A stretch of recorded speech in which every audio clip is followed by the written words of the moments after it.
الحمد لله وحده والصلاة والسلام على من لا نبي بعده أما بعد فقد قال الله تبارك وتعالى في كلامه المجيد أعوذ بالله من الشيطان الرجيم بسم الله الرحمن الرحيم ألا يظن أولئك أنهم مبعوثون لیوم عظیم یوم یقوم الناس لرب العالمین صدق اللہ العظیم۔ منادی ہے کہ ظلم و ستم کے منظر بدلتے ہیں،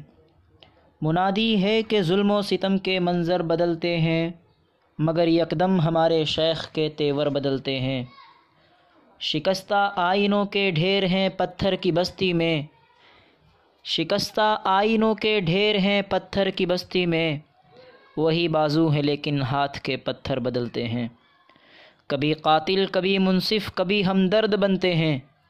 کبھی قاتل کبھی منصف کبھی ہمدرد بنتے ہیں، یہاں فنکار ہے جو روز ایک پیکر بدلتے ہیں۔ محترم المقام ناظرین کرام، آج کی اس محفل میں آپ حضرات کے سامنے ایک ایسے عنوان پر گفتگو کرنا چاہتا ہوں جس پر معاشرے کے استحکام و بقا کا دار و مدار ہے، اور جو اس وقت نا امید اور مایوس ہندوستان کی اہم ضرورت ہے، اور وہ ہے ہندوستان کا محکمہ عدلیہ کسوٹی کے ترازو پر۔ محترم حضرات، کون نہیں جانتا کہ جمہوریت جن بنیادی ستونوں پر قائم ہوتی ہے ان میں سب سے مضبوط کردار عدلیہ کا ہوتا ہے، اس لیے کہ عدالتیں ہی ایک بے کس و بے بس کو ہمت و حوصلہ عطا کرتی ہیں، عدالتیں ہی عزت مآب خواتین کو معاشرے کے خونخوار بھیڑیوں سے نجات دلاتی ہیں، عدالتیں ہی غریبوں کو مالداروں کے شکنجے سے نجات دلاتی ہیں۔ اگر کوئی چور اور لٹیرا ملک و قوم کی دولت لے اڑتا ہے تو عدلیہ ہی اسے پا بزنجیر کر کے پس دیوار زندہ ڈال دیتی ہے۔ اگر مذہب، سیاست اور ذات پات کی بنیاد پر ظلم ہوتا ہے تو عدلیہ خود ظلم کے خلاف سینہ سپر ہو جاتی ہے۔ اگر تجارت و زراعت میں گھسپیٹیوں کی بھرمار ہو جائے تو عدلیہ چن چن کر ان کالی بھیڑوں کو باہر نکال پھینکتی ہے۔ یہاں تک کہ ملک و قوم کے رہبر بھی جادہ حق سے بھٹک جاتے ہیں تو حق پرست صداقت شعار عدالت ان کا احتساب ہی نہیں بلکہ مواخذہ و گرفت بھی کرتی ہے۔ ملت کے جانباز سپوتوں، یہ تو تھا عدالتوں کا فرض منصبی اور ان کی ذمہ داریوں کی ادنا سی جھلک، مگر جب ہم اصول و ضوابط کی بنیاد سے اور اس دنیا سے نکل کر حقائق کا جائزہ لیتے ہیں، خوش فہمیوں کے قصر عالی شان سے نکل کر زمینی سطح پر اترتے ہیں اور جمہوری عدالتوں کے خوبصورت چہرے سے نقاب اٹھاتے ہیں تو اس کے پیچھے کچھ اور ہی بھیانک شکل ہمیں دکھائی پڑتی ہے۔ غریبوں کو انصاف دلانے والی عدلیہ مالداروں کی آغوش میں بیٹھی نظر آتی ہے، مظلوموں کا سہارا بننے والی عدلیہ ظالموں کی پیٹھ تھپ تھپاتی دکھائی دیتی ہے۔ لٹیروں اور اوچکوں پر ہاتھ ڈالنے کے بجائے یہ عدالتیں شریفوں، عزت داروں اور صداقت پسندوں کی عزتیں خاک میں ملانے کا کام کرتی ہیں۔ رعایا کے حقوق کی علم بردار یہ عدالتیں لیڈروں کے تحفظ کی قسمیں کھاتی ہیں۔ ارے اسی پر بس نہیں، آج مذہب و عقیدت اور ذات پات کی بنیاد پر فیصلے ہونے لگے ہیں، وکیلوں کی فائلیں اور ججوں کے قلم بک رہے ہیں، انصاف کی کرسیوں پر قاتل براجمان ہے، برسر عام انصاف کی نیلامی ہو رہی ہے، عدل و انصاف اور شہری حقوق کی ضمانت دلانے والی عدلیہ آج خود غاصب بنی بیٹھی ہے۔ وہ جو خواب تھے میرے ذہن میں نہ میں کہہ سکا نہ میں لکھ سکا، وہ جو خواب تھے میرے ذہن میں نہ میں کہہ سکا نہ میں لکھ سکا، جو زباں ملی تو کٹی ہوئی جو قلم ملا تو بکا ہوا۔ چراغ مصطفی کے پروانوں، آج ملک کے طول و عرض میں فتنہ و فساد کی آگ پھیلی ہوئی ہے۔ کہاں ہے امن و امان کی بارش برسانے والی عدلیہ؟ کہیں بھی بھیڑ جمع ہو کر کسی بھی بے قصور کو مذہب و سیاست اور ذات پات کی بنیاد پر مار ڈالتی ہے؟ کہاں ہے انصاف کا پروانہ دلانے والی ہائی کورٹ جس کا جی چاہتا ہے ملک و قوم کا خزانہ لوٹ کر فرار ہو جاتا ہے؟ کہاں ہے نظام معیشت کی نگران سپریم کورٹ؟ میں پوچھنا چاہتا ہوں کہ دہشت گردی کے الزام میں بلا وجہ جیل میں سڑنے والے نوجوانوں کی زندگی آخر کون بچائے گا؟ ملک کے ان ظالم سرمایہ داروں کی آنکھوں میں آنکھیں ڈال کر آخر کون سی عدالت بات کرے گی جو قومی خزانے کو چوستے چلے جا رہے ہیں؟ مجھے کوئی بتائے گا کہ پولیس کے مظالم کے سامنے عدالتیں چپ کیوں ہو جاتی ہے؟ ملزم کا نام سن کر فیصلے بدل کیوں جاتے ہیں؟ انصاف کی بنیاد پر فیصلے کرنے والی عدلیہ آخر کب سے عقیدتوں کی بنیاد پر فیصلے کرنے لگی ہے؟ شیدائیان صلح و امن جس عدالت کے مذہبی تعصب سے پاک ہونے کے بلند بانگ دعوے کیے جاتے ہیں، وہ اس وقت کہاں مر جاتی ہے جب اس پر سے ترنگا اتار کر بھگوا جھنڈا لہرا دیا جاتا ہے؟ آخر کار جو عدالت خود اپنا تحفظ نہیں کر سکتی وہ رعایا کا کیوں کر تحفظ کر سکے گی؟ جو جج حضرات خود رشوت کی آغوش میں پرورش پاتے ہوں وہ کیا رشوت کا خاتمہ کریں گے؟ جو وکلا پیسے لے کر علانیہ ظالم کا کیس لڑنے کو تیار ہو جائیں، بھلا مظلوم ان سے کیا امید رکھیں گے؟ اور سچ تو یہ ہے کہ اس وقت ہمارے ملک کی عدلیہ پر نا امیدی اور مایوسی کی گھنگور گھٹائیں چھائی ہوئی ہیں، خوف و ہراس کا بسیرا ہے، رشوت کی گرم بازاری ہے، تعصب کی بالادستی اور ظلم و ستم کی حکمرانی ہے۔ فرزندان ملک و ملت، ایک دن وہ تھا جب جمہوری حکومتوں میں عدلیہ کی شفافیت کے زاویے سے چہار دانگ عالم میں ہندوستان کا طوطی بولتا تھا، بلا تفریق قوم و ملل، بلا امتیاز مذہب و نسل۔ عدل و انصاف کے جب قضیے چھڑ جاتے تو لوگوں کی عظمت بھری نگاہوں میں ہندوستان مچلنے لگتا تھا۔ ہندوستان کی گوناگو قوموں کی نجی اور خانگی زندگی میں لاکھ اونچ نیچ سہی، مگر ہر مذہب کے پیروکار کی آخری ڈھارس یہ بندھی رہتی تھی کہ کہیں نہ کہیں تو ہندوستان کی عدلیہ مجھے ضرور انصاف دلائے گی، وہ میرے درد کی دوا اور نزاعی زہروں کا تریاق ثابت ہوگی۔ معزز سامعین، اس بات کے اعتراف میں شاید کسی کو دریغ نہ ہوگا کہ گزشتہ سالوں میں دسیوں ایسے واقعات دکھائے جا سکتے ہیں جن میں نہایت ہی اعتدال کے ساتھ کارروائی کے مختلف مراحل طے کرنے کے بعد صاحب حق کو حق دلانے کے منصفانہ فیصلے عدلیہ ہند سے صادر ہوئے، خواہ وہ قومی فساد کے مواقع ہوں یا ذات پات کے نزاعی مسائل ہوں یا تجارت و مناکحت کے قضیے ہوں یا معاملات و معاشرت کے جھگڑے، مگر ہر جگہ ایک شکایت ضرور سنی گئی کہ فیصلہ آنے میں طویل زمانہ گزر گیا، حالانکہ کون نہیں جانتا کہ انصاف میں تاخیر خود ایک ناانصافی ہے۔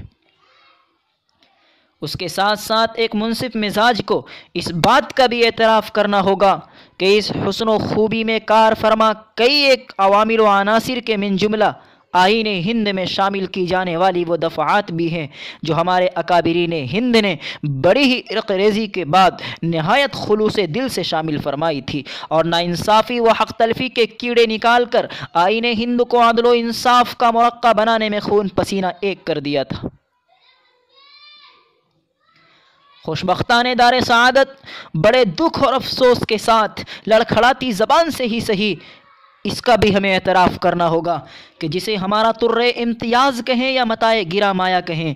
عالم و جہاں میں ہماری عزت کا جسے نشاں کہیں یا سربلندی و سرخروئی کا ضامن جسے کہیں، انصاف پر مبنی وہ عدلیہ آہستہ آہستہ شکوک و شبہات کی نظر ہو گئی۔ کل تک جو محکمہ عدلیہ مظلوموں کی امید گاہ، مسلوب الحق، بیچاروں اور مسکینوں کا ماوا و ملجا بنا ہوا تھا، آج وہ سرکاری چاپلوسی کی بھیٹ چڑھ گیا۔ اس کے فیصلوں کی شفافیت گدلی اور مٹیالی نظر آنے لگی۔ طرفداری اور خاص مکتب فکر سے تعلق رکھنے والے افراد کے تئیں عدلیہ کی بے انصافی پر مبنی نگاہ کرم نے اس کی عظمت رفتہ کو ایک پارینہ خواب بنا دیا۔ مظلوموں کی آہیں اب اندر ہی اندر گھٹ کر رہ گئی، بلبلاتے مظلوم و معصوم بچوں کی سسکیاں حلق ہی میں گم ہو کر رہ گئی۔ عدلیہ کے زلال صافی پر برسر اقتدار حکومت کا ناپاک سایہ پڑ گیا۔ اب وہ انصاف کی آماج گاہوں کے بجائے ظالمانہ فیصلوں کی دکانیں نظر آنے لگی۔ میں اس حکومت کے ایوانوں میں بیٹھنے والے والے درندہ صفت انسانوں سے کہنا چاہتا ہوں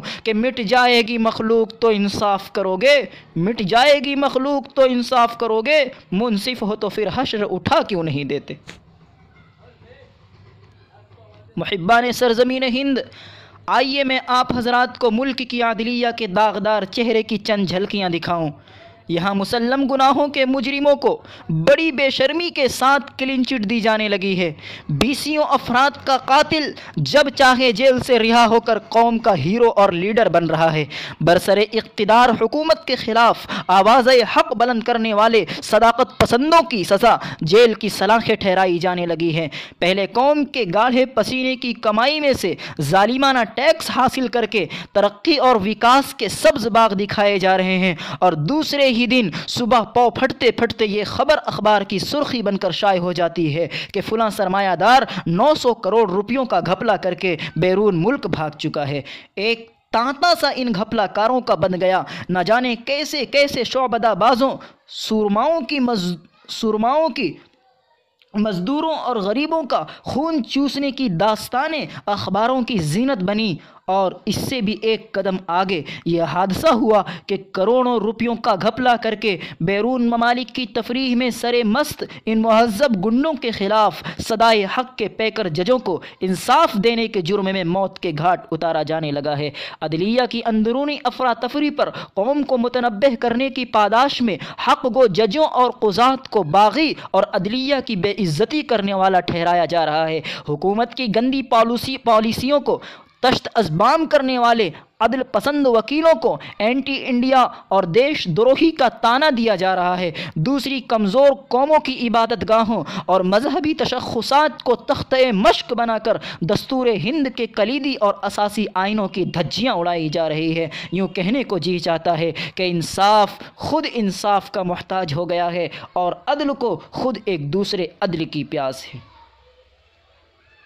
عمائدین ملت ایسے پرآشوب ماحول میں جبکہ امید کی آخری کرن بھی ڈوبتی نظر آتی ہے اور آس کے چراغ وکاس کے ناپاک پھونک سے چند گھڑیوں کے مہمان نظر آتے ہیں، تو اس ملک کے ہر شہری کی ذمہ داری ہے کہ وہ عدلیہ کے وقار کی بحالی کے لیے مقدور بھر کردار ادا کرے، ملک کے چپے چپے میں بیداری کی مہم چلائے اور لوگوں کو شہری حقوق سے واقف کرایا جائے، انصاف پسند قوموں اور مظلوم طبقوں میں تعلیم کا سور پھونکا جائے، مختلف پروگراموں اور معتدل لٹریچروں کے ذریعے تعلیم یافتہ نوجوانوں کی ذہن سازی کی جائے تاکہ تعصب کے زہر سے ان کو بچایا جا سکے۔ سب سے اہم کام ہمیں یہ کرنا ہوگا کہ تمام مظلوموں کا ایک ایسا جامع مشترکہ پلیٹ فارم بنایا جائے جہاں سے بلا تفریق رنگ و نسل اور بلا استثناء مذہب و دھرم صرف انسانیت کی بنیاد پر ایک دوسرے کے حقوق کے لیے آواز لگائی جا سکے۔ اور مصیبت یہی ہے کہ ہم سب مظلوم بکھرے ہوئے ہیں، ورنہ اگر ہم سب ایک جٹ ہو کر ظالم کے خلاف ایک زبردست نعرہ عدل و انصاف بھی لگا دے تو ظالم کی نیند حرام ہو جائے گی۔ غریب بھینسوں کا ریوڑ باہم مل کر اپنی اجتماعی طاقت سے جنگل کے شیر کا بھی پتا پانی کر دیتا ہے، اور اسی ریوڑ سے بچھڑی ہوئی اپنی غذا چرتی موٹی تازی بھینس شیر کے لیے لقمہ تر ثابت ہوتی ہے۔ سچ کہا ہے کسی نے، ایک ہو جائیں تو بن سکتے ہیں خورشید مبیں، ایک ہو جائیں تو بن سکتے ہیں خورشید مبیں، ورنہ ان بکھرے ہوئے تاروں سے کیا بات بنے۔ تو دوستو، ہم مظلوم ضرور ہیں لیکن مجبور نہیں، اپنے بس کی محنت کے مکلف ہیں نتیجے کے نہیں۔ البتہ ہمیں اپنی بیدار مغزی اور موقع شناسی کا ثبوت دیتے ہوئے بہت جلد قدم اٹھانا ہوگا، ورنہ اگر خدا نہ خواستہ ہم موقع چوک گئے، ظالم یوں ہی دندناتے پھرتے رہے اور انصاف یوں ہی بکتا رہا، تو پھر ہر کسی کو یاد رکھنا چاہیے کہ ایک دن ایسا آئے گا جب ظلم و عدل، مجرم و ملزم، شر و خیر سب باہم ایسے مخلوط ہو کر رہ جائیں گے کہ نہ ساحل کا پتہ چلے گا نہ خدا کا۔ تو آؤ آج ہم عزم مصمم کریں کہ عدل و انصاف کے چراغ سحری کی مسیل اس عدلیہ ملک کو پھر سے اپنی قابل فخر و لائق رشک ڈگر پر لانے کی ہر ممکنہ کوشش کریں گے۔ سلو آشتی کے بجائے ظلم پروری و ستم ظریفی کا عالم اپنے ہاتھ میں اٹھا کر پھرنے والوں کو ایسا سبق سکھائیں گے کہ آئندہ وہ انسانیت کشی اور عدل سوزی کی کبھی ہمت بھی نہ کر سکیں۔ جب ظلم و ستم کے کوہ گراں روئی کی طرح اڑ جائیں گے، جب ظلم و ستم کے کوہ گراں روئی کی طرح اڑ جائیں گے، ہم محکوموں کے پاؤں تلے جب دھرتی دھڑ دھڑ دھڑکے گی، ہم اہل خدا کے کعبے سے سب بت اٹھوائے جائیں گے، ہم اہل خدا کے کعبے سے سب بت اٹھوائے جائیں گے، ہم اہل صفا مردود حرم مسند پہ بٹھائے جائیں گے۔ وآخر دعوانا ان الحمد للہ رب العالمین۔